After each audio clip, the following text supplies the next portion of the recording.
I never expected my life to crumble this way. For 7 years, I, Cornell Thompson, 35, gave everything to build a future with Amanda and her seemingly affluent family.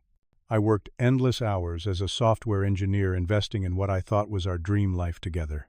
Then came the divorce papers, followed by the most painful moment of all, hearing them laugh while saying, "You were never family, just a walking ATM." Before I continue my story, let me know where you are watching from, and hit that like and subscribe button so you will not miss my next stories about betrayal and redemption. My story begins 6 years ago at a charity gala hosted by my tech company. I had been working as a senior software engineer at one of the leading firms in San Francisco. My colleagues often joked that I was too careful with money, but I took pride in my financial discipline. My apartment was modest, my car reliable but not flashy, and my investment portfolio was growing steadily. I was building a foundation for the future, one careful decision at a time. That night changed everything. Amanda walked into the room in a blue dress that matched her eyes, representing our marketing department. She was collecting donations for children in need, and something about her warm smile and intelligent conversation drew me in immediately. We talked for hours at that event, long after most guests had left. She was not only beautiful but passionate about her work and genuinely interested in mine. When she laughed, it felt like we had known each other for years. Our first date was at a small Italian restaurant downtown. I still remember how she twirled her pasta around her fork while telling me about her dreams of traveling through Europe one day. She spoke about her family with such admiration. Her father, Thomas, was a financial advisor, her mother, Sophia, a devoted homemaker who organized charity events, and her younger sister, Jessica, was studying psychology at Columbia. "Family means everything to me," Amanda said, reaching for my hand across the table. "I want to build something real, something that lasts." I shared my own dreams that night, starting my own tech company someday, buying a house with a yard big enough for children to play, and creating a home filled with love and stability. The connection between us felt real and deep. For the first time, I could picture my carefully planned future, including someone else. 3 months into our relationship, Amanda invited me to her family home for Sunday dinner. I was nervous but excited to meet the people she spoke about with such affection. Their house was impressive, a sprawling 2-story colonial in an exclusive neighborhood with manicured lawns and luxury cars in the circular driveway. Thomas greeted me with a firm handshake and appraising eyes that seemed to be calculating my net worth on the spot. "Cornell, Amanda tells us you work in tech," he said, leading me into their expansive living room. "What kind of future do you see in that field?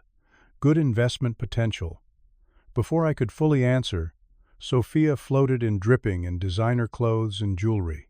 Her smile was practiced and perfect. "Amanda says you have been quite successful for someone so young. Do you own your condo or still renting?" The questions continued through appetizers. What car did I drive? Did my company offer stock options? Was I considering any property investments? I felt uncomfortable, but dismissed my concerns. Many parents are protective of their daughters and want to ensure they will be taken care of, I reasoned. Jessica, Amanda's younger sister, was different. She asked about my hobbies, my favorite books, my childhood memories. She seemed genuinely interested in knowing me as a person rather than a financial prospect. Her warmth provided a welcome respite from the subtle interrogation by her parents. Dinner was served on fine china, with expensive wine flowing freely. Thomas boasted about their recent vacation to the Maldives, while Sophia complained about the contractor who was taking too long with their kitchen renovation. Throughout the evening, they dropped hints about luxury watches, exclusive country clubs, and the importance of maintaining appearances. "Family traditions matter," Thomas said, refilling my wine glass. "We always spend Christmas in Aspen. Amanda loves skiing there, right, sweetheart?"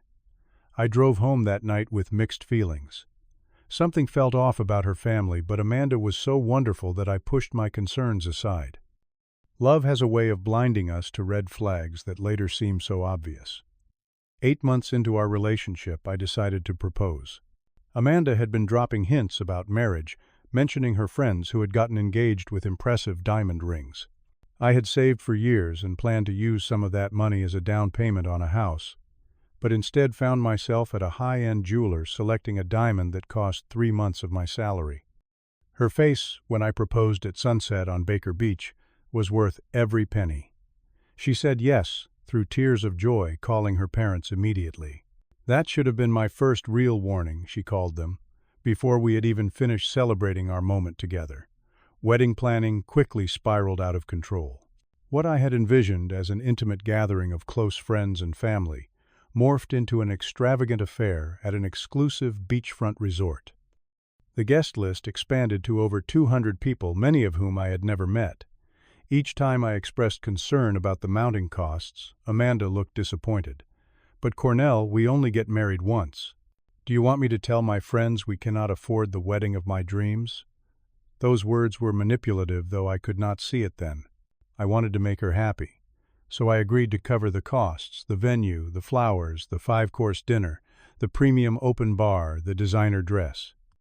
My savings account dwindled rapidly, but I told myself it was a one-time expense. We would be more practical after the wedding. The day before our ceremony, I overheard a conversation between Thomas and his business partner near the hotel bar.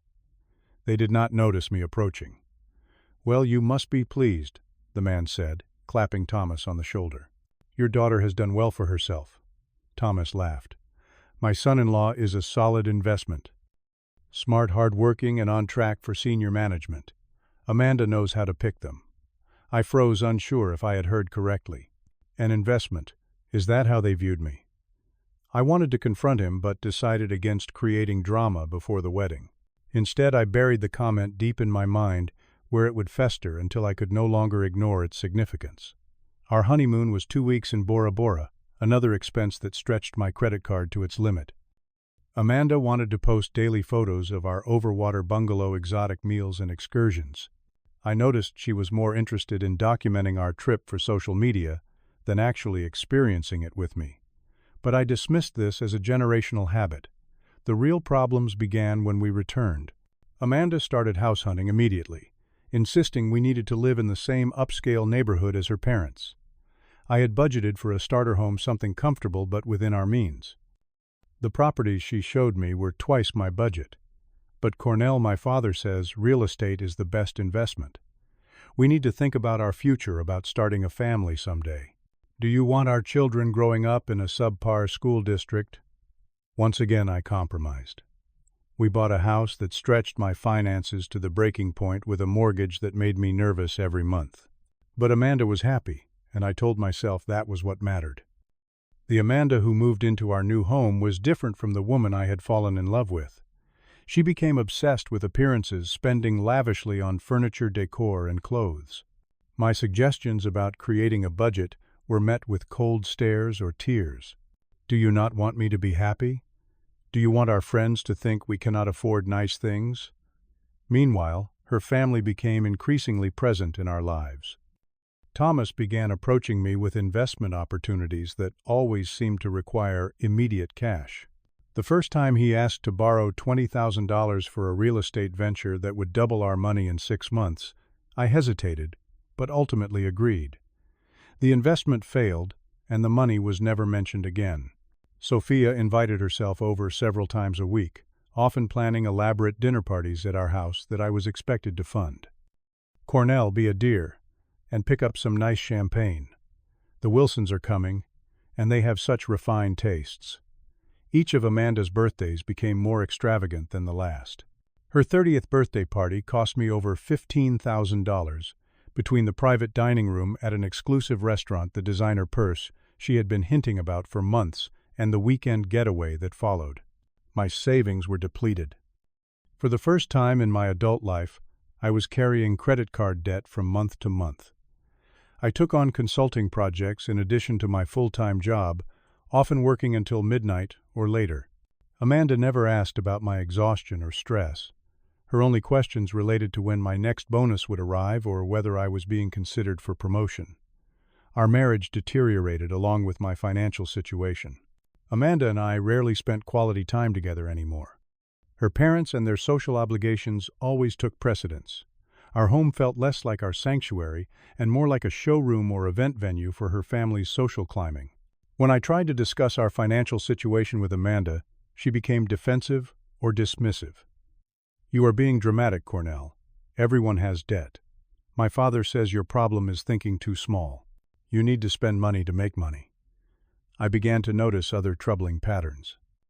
Amanda stayed out later and later with her friends from work, coming home smelling of expensive cologne that was not mine. She became protective of her phone, turning it face down when I entered the room and taking calls in hushed tones on our back patio. One night, I woke to find her side of the bed empty at 3 in the morning. Her phone was on her nightstand, and a notification lit up the screen. Half asleep and worried about her whereabouts, I glanced at the message from someone named Stephen. "Last night was amazing. Cannot wait to see you again tomorrow." He still suspects nothing. When I confronted her the next morning, she exploded in anger, accusing me of invading her privacy. Stephen is my marketing team colleague. We were working on a presentation. "How dare you spy on me? This is why our marriage is failing, Cornell. Your trust issues and financial anxiety are driving me away." I wanted to believe her. I needed to believe her. The alternative was too painful to consider. So I apologized and tried harder to be the husband she wanted, working more hours to afford her lifestyle, asking fewer questions about her late nights, pretending not to notice the growing distance between us. The breaking point came 3 months later. Amanda's family was hosting their monthly dinner at our house. I was supposed to be on a business call in my home office, but it ended early. As I approached the dining room, I heard my name and paused in the hallway. "Cornell has no idea, does he?" Thomas was saying, his words slightly slurred from too much of my expensive whiskey. Amanda laughed, a cold sound I had never heard from her before. "He is so focused on being the perfect provider that he never questions anything. It is almost too easy." "Well, he has been a wonderful ATM machine for this family," Sophia added, "though I worry he might be reaching his limit." "Did you see his face when you mentioned renovating the master bathroom priceless?" "Do not worry about that," Amanda replied. "Stephen makes twice what Cornell does, and he is already talking about our future together. I just need to make sure the divorce settlement is generous enough. My lawyer says with Cornell's workaholic tendencies and my sacrifices as a supportive wife, I should get at least 70% of everything." "To the walking ATM," Thomas said, and I heard the clink of glasses. "May he keep working hard until we have squeezed every last dollar out of him." I stood frozen, unable to breathe. My entire world collapsed around me in that moment. Everything became clear: the constant financial demands, the emotional manipulation, the late nights, the changing attitude. I had not been a husband or family member to them. I had been a resource to exploit a financial plan, nothing more. Something broke inside me that night, but something stronger formed in its place. I walked quietly back to my office, locked the door, and began making plans of my own. 2 weeks later, Amanda served me with divorce papers. The irony was exquisite. I received them as I was wrapping her birthday present, a bracelet I had saved for months to afford. The documents were brutal, demanding 70% of our assets, ongoing spousal support, ownership of our house, and even my retirement accounts. The justification: her emotional suffering and sacrifices for our marriage. The meeting with her lawyer was worse. Thomas and Sophia accompanied Amanda, all 3 of them, looking at me with barely concealed contempt. They treated me like a criminal, making demands and threats, as if I had been the one to destroy our marriage with infidelity and lies. "You should feel grateful we are not asking for more," her lawyer said. "Given your workaholic tendencies and neglect, Amanda deserves compensation for her pain and suffering." I said very little during that meeting, which they mistook for defeat or shock. In reality, I was observing them, noting their arrogance, their absolute certainty that I would fold under pressure. They had underestimated me in the most profound way possible. That evening, I received a text from an unexpected source. Jessica, Amanda's sister, asked to meet me privately at a coffee shop across town. When I arrived, her eyes were full of empathy. "I am so sorry, Cornell. I tried to warn you years ago, but you were so in love with Amanda that you could not see it. My family has done this before. Her previous boyfriend before you was also used. I cannot be part of it anymore. They do not know I am meeting you." She slid a USB drive across the table. "This has financial records from my father's office. I have access because I sometimes help with bookkeeping. You will find evidence of tax fraud, money laundering through his investment firm, and records of all the money they have taken from you. There are also emails between Amanda and Stephen going back almost 2 years. Use it to protect yourself." I took her hand. "Why are you doing this, Jessica?" She looked down. "Because you were the only one who ever asked about my dreams instead of how I could benefit the family reputation. You treated me like a person, not an accessory. And because what they are doing is wrong. It has always been wrong." The final humiliation came 3 days later. Amanda and her family decided to host a divorce celebration at our house, which she was still living in while I stayed at a hotel. I received an invitation via text from Thomas. "Join us for drinks tonight. We should all be adults about this transition." I knew it was a power play, a final twist of the knife. But I decided to attend. I needed to see their faces one last time before everything changed. When I arrived, the house was filled with their friends. Amanda was draped across a tall, well-dressed man I assumed was Stephen. Expensive champagne flowed freely, champagne I had purchased for a special occasion that would never come. Thomas spotted me first, his smile predatory. "Cornell, so glad you could join us. Very mature of you to accept the situation with such grace." Sophia raised her glass in my direction. "We wanted to thank you for your contributions to this family. You were very useful while it lasted." "Too bad it has to end," Amanda added, not even attempting to hide her smirk. "But you were never really family, Cornell, just a walking ATM. Even my friends will not miss you." They laughed, all of them, clinking their glasses in a toast to my humiliation. I should have been angry. I should have been devastated. Instead, I felt an odd sense of calm. I raised my own glass toward them, which seemed to momentarily confuse them. "To new beginnings," I said quietly. The party continued around me with occasional barbed comments and thinly veiled insults thrown my way. I endured it all with the same slight smile, which I could tell was beginning to unnerve them. They had expected tears or anger, not this composed acceptance. As I left, Thomas cornered me by the door. "I hope you will be reasonable about the settlement. Fighting it will only cost you more money." I looked him directly in the eyes. "You know, Thomas, I have learned so much from your family. The most important lesson, always have a backup plan." The confusion on his face was worth every painful moment of the past year. For the next 7 days there was silence. No calls from Amanda or her family, no messages from her lawyer. Just blessed strategic silence while everything I had carefully set in motion began to unfold. On the morning of the 8th day, I woke up to 23 missed calls. 7 from Amanda, 9 from Thomas, 5 from Sophia, and 2 from their lawyer. I did not return any of them immediately. Instead, I showered, dressed carefully, and went out for breakfast at my favorite diner. Only then did I listen to the increasingly frantic voicemails.